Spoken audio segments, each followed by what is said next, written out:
If you think it's time for you to change your cabin air filter in your GMC, then this is the video for you. Stick around, we're gonna go through the whole thing. Things that you're gonna need to swap your cabin air filter. One is obviously your vehicle, and two is another cabin air filter.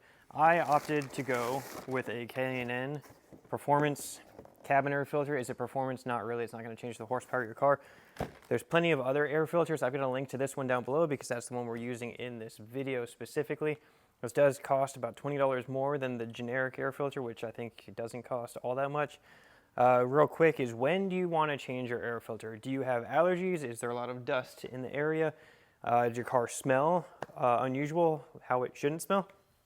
Completely discretionary. I think I have 98,000 miles on this truck. It sees a lot of dirt, a lot of dust. This is the first time I'm changing it. Should you change it sooner than that? Probably. Maybe 20 to 50,000 miles. I'm not sure. It depends on you. Do you need to change it? Is your AC struggling to blow air? Is it getting clogged up? That's what you need to look at if it's not performing properly. So we're going to show you how to change this. You shouldn't need any tools, just a few minutes of your time and step by step. And let's go ahead and take you inside the vehicle, and I'll show you where to look for the cabin air filter. Okay, come on inside the truck with me.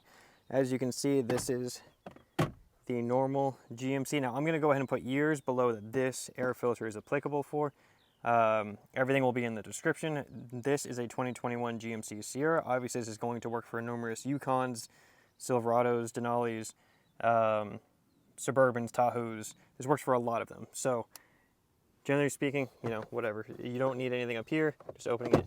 I have cleaned this out, so this is nice and open, and you have your air filter right here. So let's start off by opening this up. We're gonna do this one-handed. Inside, you have an air filter. This looks identical to what you would find for an engine intake, which is interesting. Okay, so to take this off, you're going to push this into the inside right here, this little loose pull. You're gonna pull the inside of this off to get this away and unclipped, and then the other side, same thing. And then you're free of those clips, and this drops down like so. Right in there is your air filter for the cabin. Okay, and to release the cover on the air filter, mine's kind of loose, but you get it over that way. There's a clip on the back side, and you want that clip to have that end come out. And once that's loose, this whole thing, I just pushed it that way. It just comes right off. Oops, kind of lost grip of it there, but that's okay. There we go. Just set that down. You don't need that right now. That'll be the cover you put back on, and then you can see the cabin air filter in there. I'm just gonna stick your hand in. And here we can see the old air filter. It's actually really pretty dirty. This definitely used to be white. It's pretty gross. That needs to go in the trash. You can feel it all. Okay, and we have the K&N out of the bag. Now I'm going to make a hunch and say that the writing should be right side up, and this is a little handle to slide it in.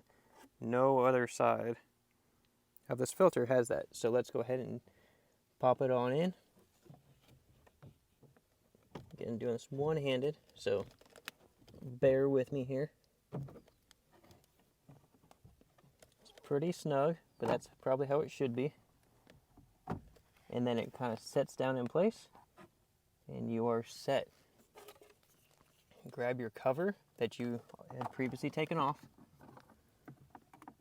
You have to set it in to the left. Put it against there. You need these grooves to get set back in. There we go. You can see these got hooked back in. So now it's in place. It's not coming off. You're good to go. Now we just go ahead and do everything in reverse order. You're gonna wanna pinch in the sides, whichever side is hitting first. That side is in, that side is also in. So now you're not gonna fall down anymore. I don't know that this was ever actually hooked up, you know? But all you have to do is hit that to the side. But that's it, man. You're installed. Throw away your trash. You're good to go. You're gonna have clean air coming out, and you won't be breathing this awful nonsense anymore. Just like that, your new cabin air filter is installed. you're ready to go. Clean air, get rid of those allergies, make your car smell better. You are set. So leave a comment down below. Did this help? Did I miss anything? Leave a like if it hit all the check boxes. And then leave a comment if you want to learn how to do anything else with your GMC or Chevy or whatever vehicle that you have. And we will see you on the next one. Peace.